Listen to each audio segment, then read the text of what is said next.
I'm happy to introduce our fire chief. Steve Standridge is our fire chief since the January of 2018, but he has many, many years experience, over 23 years with the South Metro Fire Rescue Authority outside of Denver. What a change to come from Denver to here. He served with emergency, let's see, I'm sorry my notes aren't straight, sorry Steve, but I put little bit notes and now I need to fill them out into sentences. So the department that he ran in Denver covered 172 square miles and had over 300 firefighters. So a bit of a change to come here. But I think he was looking at working at a little smaller operation, and boy, has he blossomed here. Originally, he's from Medford, Oregon, and he has family all the way from Southern Oregon down to Santa Cruz. I hope they're all safe after the fires down there. Chico being middle ground is a great place for him, and I believe he has a teen and a preteen that he's working with, probably doing some homeschooling with right now. Steve, we are happy to have you with us, and we look forward to your presentation. Well, thank you very much. And I will share my screen. Can everybody see that? Yes. And you can hear me okay? Yes. All right. Well, thank you very much. I really appreciate this opportunity. I think the last time I spoke was not long after I arrived at Chico. So I've refined my presentation a little bit after that. So hopefully it'll be interesting and informative. I'm surprised I've made it 2.5 years that they haven't gotten rid of me. So that's all well and good. So, so today I'll just talk a little bit about the Chico Fire Department, a little bit of who we are, why we exist, what we do, and how we do it. And probably of interest to a lot of people, given the time of year, is overview of the wildfire behavior and what's the implication and risk to the city of Chico, and talk a little bit about emergency preparedness, and then answer and field any questions you may have. Chico Fire has 5 fire stations. Typically, we do not staff Station 3 unless we have a special assignment. For example, when we have the aircraft running for the military, we'll cover the station and get reimbursed for that task. But typically, we run 4 engines, 2 of them out of Station 2, and then 1 at Station 1, 4, and 5. But because of COVID, we've decided to place our 2nd engine out at Station 3. It's not an optimal location given the distance to the heart of the city. We've made some adjustments to increase our call load a little bit and give us a little more coverage, but it's a manual manipulation of that. And when COVID sort of dies down, we'll move them back to Station 2. We run 16 a day, 16 personnel on apparatus. And we just recently reorganized the department, and I took 2 deputy chief or division chief positions and transitioned them to battalion chief. And then we created 1 additional battalion chief position to give us 3, 1 per shift. They're the day-to-day supervisors, incident commanders for our shifts. It was a much needed position, and one that our division chiefs were splitting time between, and it was not a sustainable model. So I'm happy that we've been able to accomplish that. In total, we have 61 full-time personnel with 2 part-time people filling in the code enforcement area. We also have 13 volunteers for our Company 1. We have changed their focus from doing anything operational now to primarily being a logistical support unit. A much needed aspect of what we do on incidents is supporting our personnel with food, water, and other logistical needs. So it'll be a very nice transition for our volunteers. Last year, we dropped in call volume, believe it or not, from about just over 13,000 last year to 10,000. In large part, that's due to a change we did in concert and coordination with Beauty MS, where we eliminated about 3,000 of our low acuity medical calls for service. So we went from about 8,400 medicals last year to 5,300 medicals, which accounts for about 50%, a little over 50% of our total call volume. Our fires, which include structure fires, grassland, wildland, transportation, and other types of fires such as trash, cooking fires, rubbish fires, things of that nature, amounted to 326 fires in total. And then we round out the rest of our call volume with hazardous condition incidents, service calls, good intent, false alarms, so forth. Last year was actually a slow year for us for wildfire deployments. We had 11 total with 39 personnel being deployed, 2,000 hours of deployable time. Contrast that to 2018, where we had nearly 19,000 hours of deployable time, and we billed back OES about $1.8 million. So you can see it was a radically slow year for us, which was actually much needed relief given the last couple of years. So if anybody has ever seen Simon Sinek, he does a really interesting discussion on TED Talks. And he talks about the why. Why do organizations exist? And he really does a really phenomenal job of talking about the difference between the why, how, and the what we do. And typically organizations focus on the latter, what and how we do it. And it prompted me to think about, why do fire departments exist? And it happens to be timely, as right now throughout the country, police departments are being asked, why do you exist? Or some communities are asking that question. So it got me thinking about what we really do, and we're problem solvers in the fire department, fire service, I should say. We solve problems, in essence, to bring calm and stability to either an active or potentially chaotic and volatile event. And ultimately, our goal is to save lives, protect property, and preserve the environment. So why does it matter? Well, for our community, we have a number of significant hazards, and those hazards relate to the risks and the vulnerable populations that we try to protect. Wildfire urban interface fires are the ones that are first and foremost in our consciousness here, obviously. But we have a number of other high profile hazards and risks to include multifamily homes, which include a number of large inventory of senior living facilities, large apartment complexes, and our one residential high-rise on Chico State. We also have the emerging threat of active shooter, active threat events, where we have to coordinate very closely with PD and law enforcement in general to mitigate and respond to those events. We have a large hazmat profile, in particular with the rail line going through our community, as well as a number of fixed facilities with all manner and types of hazardous materials and processes that we have to be prepared for.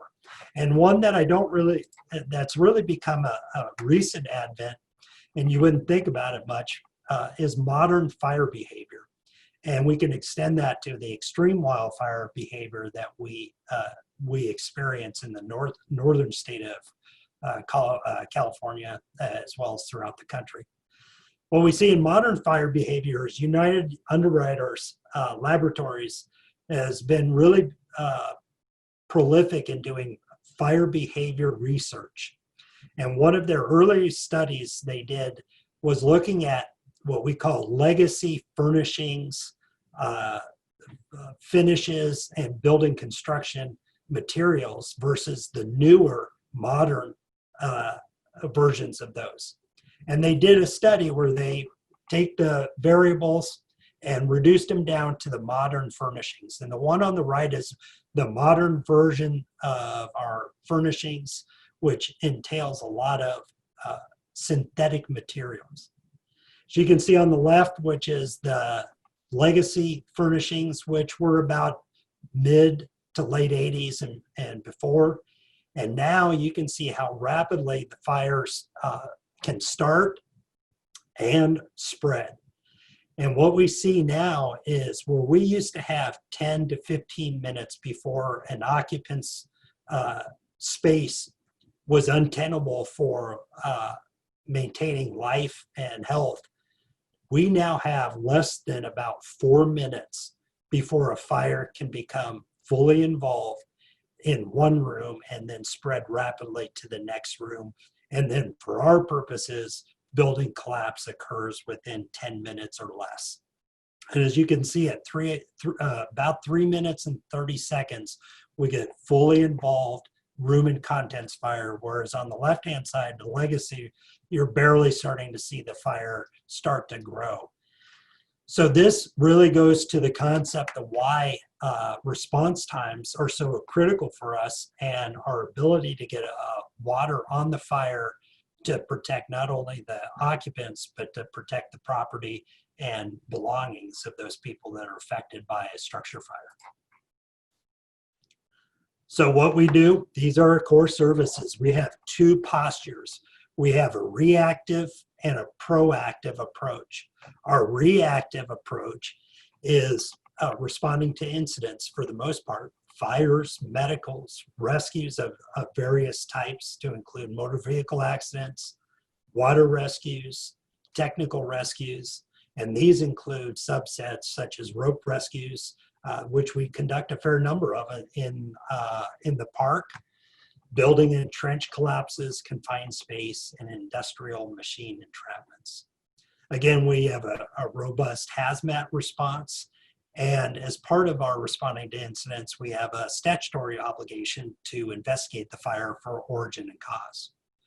Our proactive approach is by way of risk reduction, where we try to mitigate or eliminate where possible the hazard and associated risks.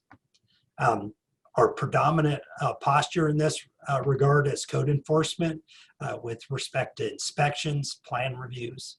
We also influence zoning and ordinance adoption. We do a lot of outreach and education when possible, and emergency management falls under the domain of the fire department as well. So fire departments, how do we deliver our core services? In a lot of ways, we're very similar to a football team. Go Broncos and go Cowboys. And we rely on the same principles that a football team relies upon. For instance, we have different playbooks for different types of incidents. Even within the realm of fires, we have very different tactics for a wildland fire than we do for residential structure fires. We can be on the offensive or defensive strategy. And just like a football team, we need a coach. And our incident needs an incident commander. And that's where the battalion chiefs become very important for the role that they play. But every person on an incident has a specific role and responsibility for each activity, and they have to know how to perform those jobs very well and very in a very coordinated manner. So we rely a lot on teamwork, and in fact, it's the cornerstone for effectively managing an incident. And very similar to football, we have to practice, which entails a tremendous amount of training. And in fact, we're obligated by state mandate to perform about 240 hours of training per year. And it breaks out in different categories. And then if you have specialty responsibilities, such as being a company officer, an engineer, chief officer, and so forth, you will be required to complete additional training on top of the 240 hours. So we train every day. At a minimum, we look at 2 hours of training per day. So the other cornerstone is the teamwork that it entails to manage an incident. And it goes from everything from a simple medical all the way to a complex fire. So when we're managing a cardiac arrest, for example, we have somebody that's performing compressions. We have the AED or defibrillator that we're getting ready and will operate. The paramedics, we work in concert with them so they can start their drug management protocols, maintain an airway, put an IV in, move the patient, document activities that are done, and provide a driver to take them to the hospital. Same with traffic accidents. Again, very coordinated. We establish command, identify all the hazards. We establish at least one, if not 2 or 3 different action plans in case the first one, second one don't work the way we hope. Stabilize the vehicle, deploy a hose line, disconnect the batteries, provide basic medical care, and then extract the patient and turn them over to the paramedics. So when we get to coordinated fire ground, this is where it really becomes evident that coordination is absolutely paramount when we fight a structure fire, because it's a low risk, it's a low frequency, high risk event. So our officer does a 360 to get a sense of where the fire is at, extent of the fire and any other hazards, and then starts to formulate his or her tactics. So in this particular case, we're going to pull a hose line to the front door and get water on the fire. A next in engine company brings us a sustained water source, while the district chief or division chief, now battalion chiefs, will arrive on scene and start to coach or manage the incident. Our next in engine company will perform a rescue or other activities as needed. Our truck company then will come in and provide ventilation for the structure, and then we have another crew available for other assigns as needed, task as needed, or for incident response for our responders that may be trapped or lost in an incident. So all of these pieces have to fit together in a sequential or simultaneous fashion, and that's where our incident commanders have to understand and know how to manage those resources. The larger the incident, the more resources and the more necessity to have greater command and control. So one of the questions I get quite frequently is, with the campfire, car fire, Napa fires, and any number of large-scale wildfires that we've had and experienced in California, especially in the north state, is what's the probability or likelihood of something like that occurring within the heart of Chico? So I deal with this by talking first about wildfire behavior and the 3 factors that influence the spread, the size, and the intensity of a fire. The first has to do with topography. First is how is a fuel load oriented? Is it an east-oriented fuel load where the sun isn't as hot or as intense so the fuels don't dry out as rapidly, versus a south or a west facing fuel load? Is it terrain flat, or is it incline with steep terrain and draws and valleys where the fires can come up through a chimney effect and preheat the fuels ahead of it and spread much more rapidly? The next is fuel loads. How is the fuel arranged? Is it laying down, or is it standing upright where the fuel can burn more rapidly and spread more quickly between fuel types and fuel loads? Is it distributed between breaks, or is there a continuous arrangement of the fuel distribution where it doesn't break and it can spread rapidly? Fuel size, and then fuel type. And that's important for the city of Chico, because within the city, we have a lot of deciduous trees. In fact, it's a predominant inventory of fuel load within the lower part or the main part of our city areas, even in our green belts and green areas. Why that's important is deciduous trees have a much higher water content as well as a lower pitch content relative to coniferous trees or evergreens, which are our dominant types of fuel loads in the park and to the east of the city. So for us in the lower part of the city, even in our greenways and parks, we're not as prone to having the type of fuel load that would lend itself to the same types of fire behavior we'd see on the far eastern side of our city. And then last, we look at weather. Hot, dry weather with low humidity creates a drier fuel content that can burn more rapidly. And then our huge nemesis, which is wind conditions.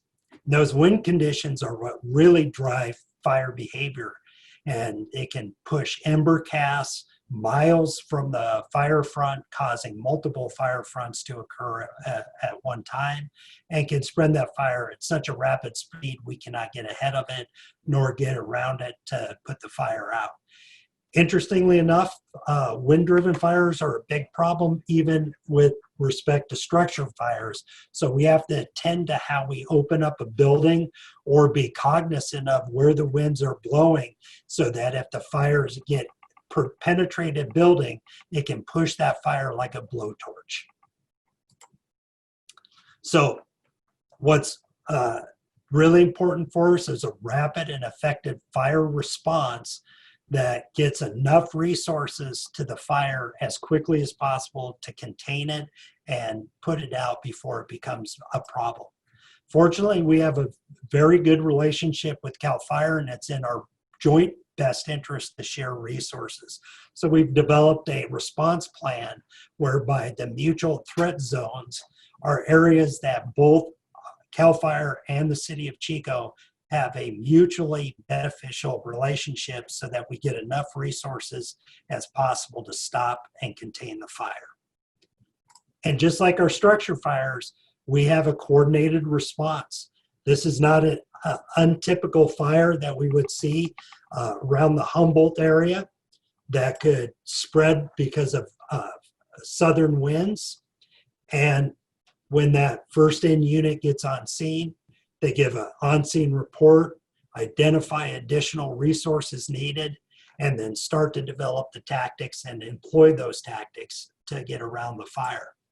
But with wind-driven fires, we start to see spot fires, and this is what concerns us significantly about these areas, is in the light flashy fuels, those fires can spread rapidly and create a really dynamic event for the fire department as a whole that necessitate a tremendous amount of resources, to include air resources. And your last speaker last month spoke about the use of aircraft to help contain and provide fire support for us. So they'll lay a line of a retardant to create a fire break, and then we augment that with dozer lines that can put in hard brakes around a fire and help us contain it.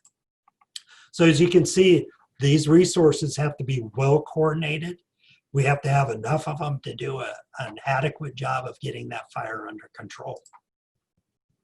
So what we really look at is, can we stop those fires before they can even occur? And then how do we better prepare our community so that people who are in a wildfire interface area can be better prepared to either mitigate or be prepared to evacuate and attend to their affairs once they have to leave. So one of the things we focus on is defensible spaces. And that's areas, if you live in a wildfire urban interface area, is creating space between you and the fuels, your home and the fuels that can create the probability of a house fire because of those fuel loads. And as you can see, a defensible space around This home was created whereby the fire just blew around and by it versus catching it on fire. Vegetation plays a tremendous role in that. And the vegetation you put around your home really does dictate what type of fires can really, or how fire can impact your house and get up and act as a ladder fuel to your house, either horizontally or vertically. Fire materials that you use on your homes, metal roofs, tile roofs, Class A shingles are all helpful in helping prevent the fires from burning by ember cast burning into your home.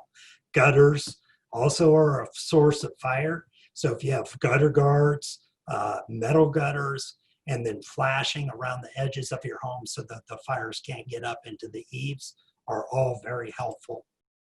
And then the materials themselves, that's why we really recommend for homes that are in wild urban interface areas to use construction methods and materials that will either prohibit or limit the fires from entering your home. So cement boards, masonry, or stucco exteriors, tempered glass windows, double pane, metal frame or aluminum coverings for wood or vinyl, and then use of fiberglass or metal screens.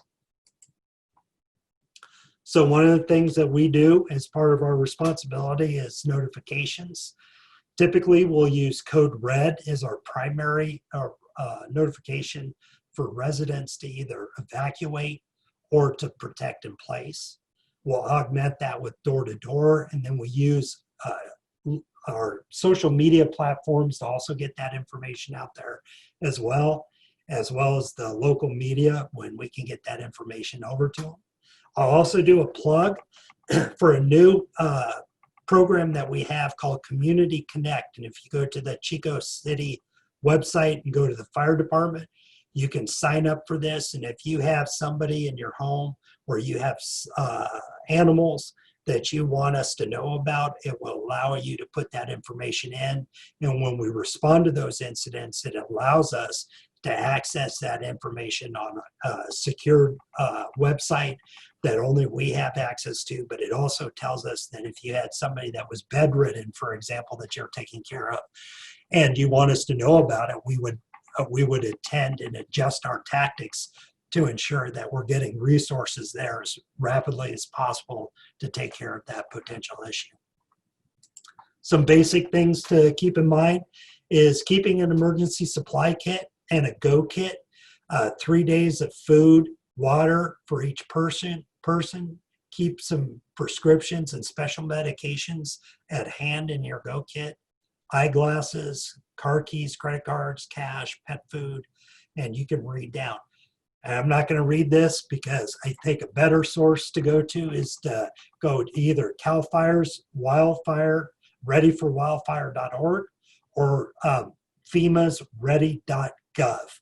Both of those sites have a tremendous amount of information to help you be prepared for not just wildfires, but any disaster.